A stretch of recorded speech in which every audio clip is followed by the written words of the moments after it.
Hey everyone, my name is Justin. Last time we were here, we were exploring the different ways in which democracy can lead to authoritarianism. Democracy takes time, but authoritarian systems move fast because they keep society in a constant state of emergency.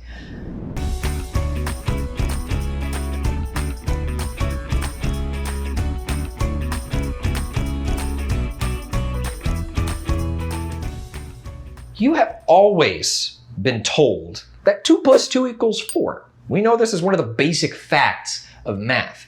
But what if your reality was only as real as the society you lived in? What if from day one you were told that 2 + 2 = 5, or 6, or 7?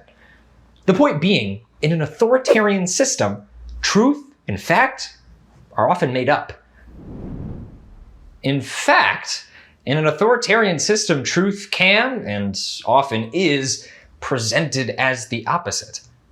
Propaganda is information that is intentionally designed to present a viewpoint as truth, but it more often than not presents a one-sided viewpoint and is more meant to make people think or feel a particular way.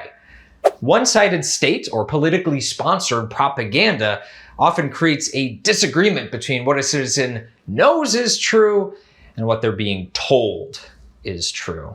Psychologists call this uncomfortable mental state cognitive dissonance. Struggling between what they know to be true and what they're told is true, many people will just throw their hands up and plead ignorance, claiming that they're not the experts and giving in to the convenience of following along. Others will process this new truth, the lie, by rationalizing it with pre-existing truths. This helps establish what is known as cognitive consistency, and that allows people to exit that uncomfortable state of cognitive dissonance. By keeping their citizens from having honest debates and reasoning, authoritarian governments can drastically change the way people think, feel, their attitudes, their beliefs, and all while maintaining the status quo, or the current state of affairs. Of course, no form of government, not even an authoritarian form of government, can exist without an economy. In previous lessons, we discussed the market as a place where goods and services are exchanged, and how humans transform nature into useful things. In our first deep dive into authoritarian systems of government, we are going to take a look at the importance of the market as the gateway to human relationships. It's through the creation of goods and services that human culture is made. It's through humans' labor and work that they can discover their creativity.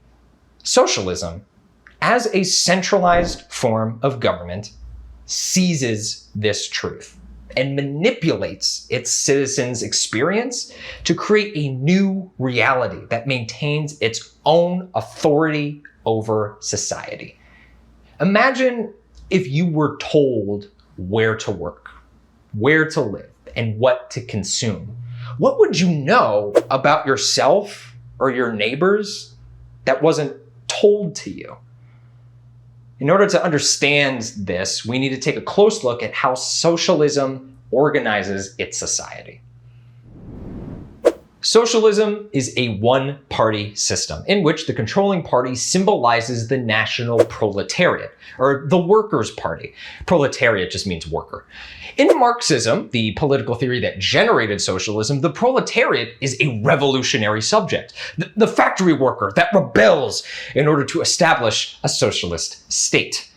In this form of government, there is complete central planning of the economy by the government. Citizens own very little private property on a small and personal scale. All factors of production, tools, buildings, resources, labor, capital, all the things that you need to make a good or service, including in industrial and agricultural production, are owned by the state. forces of supply and demand are centrally planned through local and state infrastructure and bureaucracies. Bureaucracy is all the institutions and people that manage and administer a government, while infrastructure is all the roads, bridges, Wi-Fi towers, and cables and electrical grids that people use on a day-to-day basis. According to Marx, capitalism was the necessary step for humanity to unleash its full productive capabilities through industry. Socialism was then the control of industry by the state in the name of the worker, or the proletariat. Socialism was the next logical step for social evolution that would eventually lead to communism. Although a lot of people tend to refer to socialism and communism as the same thing, the communist nations actually identified as socialists. They envisioned a next revolution in which the state would disappear and a system of communism would emerge. Communism would be people self-organizing without the need for a nation state. As we'll see though, the state instead became a permanent system of authoritarianism, and it ushered in a new form of elitism, the party elite. Remember the invisible hand? Even though a market may look like a product of humans, they're also a place that can make humans. They're a place in which humans can see themselves through their labor or others through exchange. We can almost call a market a force of nature. They have specific characteristics and they ask specific questions like, what does a society produce? How do they produce? And for whom do they produce for? Democratic systems that use capitalism allow the market to some extent to answer those questions. Socialist systems, through central planning, override these market forces. A socialist nation determines production quantities, prices, and consumption levels. In the wake of World War II, many Western nations saw the rise of democratic socialism as different from socialism in the Eastern nations. In America, this was known as the welfare state. Social democrats argued for government control of certain industries such as education and healthcare, welfare payments to poorer segments of the population, and progressive tax policies that placed the tax burden on higher incomes and corporations. The idea was to spur greater levels of demand and more equally distribute the wealth generated by a society. In contrast to the welfare state, socialism and communism are considered far left on the political spectrum, while democratic socialism is considered left of center. Today, the Nordic nations, Sweden especially, are heavily socialized and have some of the highest standards of living in the world. They combine free market models of private property and free enterprise with state-owned control of major industries within the utility, transportation, health, and education sectors. But what happens when too many of these market forces are controlled? Well, oftentimes markets are crippled by shortages because prices are set too low and production costs too high. Or you'll get surpluses because prices on international markets are too high and goods just can't be exchanged. This, in turn, creates budget crises. Meanwhile, the state is constantly having to spend on its militaries in order to control surrounding nations, compete in global politics, and maintain a strong national symbol for its people. Over time, this becomes unsustainable. The greatest example of this happening is with the USSR. Joseph Stalin rebuilt Russia into an industrial powerhouse in a very short amount of time during World War II. However, the USSR could not compete with capitalism on the global stage. It had planned itself into too many inefficiencies, and over time, its military spending became too burdensome. The Cold War was a competition between the two post-World War II powers, the US and the USSR. It was a struggle of systems, capitalism and democracy versus socialism and authoritarianism. Although the two countries never came into direct conflict, a hot war, many places around the world were seen as key battle points. The Soviet-Afghan War was one of these conflicts. From 1979 to 1989, the Soviet army fought Afghan insurgents over control of Afghanistan. However, the Soviets were never fully able to defeat these groups and gain control of the country. The US supplied the insurgents with weapons, training, and funds.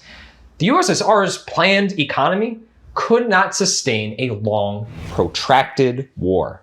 But war was the only way for the USSR to show the strength of its system. And this contradiction exhausted the USSR's economy, and it fell apart. So, as our story shows, socialism is rooted in an idea, but does not function on the power of ideas and the practices that allow ideas to take shape, be debated, and from that debate, create policy. Instead, it mutes ideas and relies on force in order to prevent ideas that could challenge its accepted reality. And that reality is ultimately fragile because it does not tie to the experiences and natural forces that make up humanity. The weakness of this reality is especially called into the light when we begin to take a look at the total number of victims to socialist regimes all over the world. Although the total number of murdered and missing from Soviet-era expansions can never truly be known, estimates range as high as 100 million people. Many more pushed into poverty, made pawns in Cold War games, and displaced. How weak does your idea have to be if it requires so much destruction to attain it? In the next video, we're going to be talking about a far-right form of authoritarianism, fascism. And unfortunately, it is also not a pretty story. Hey, hey.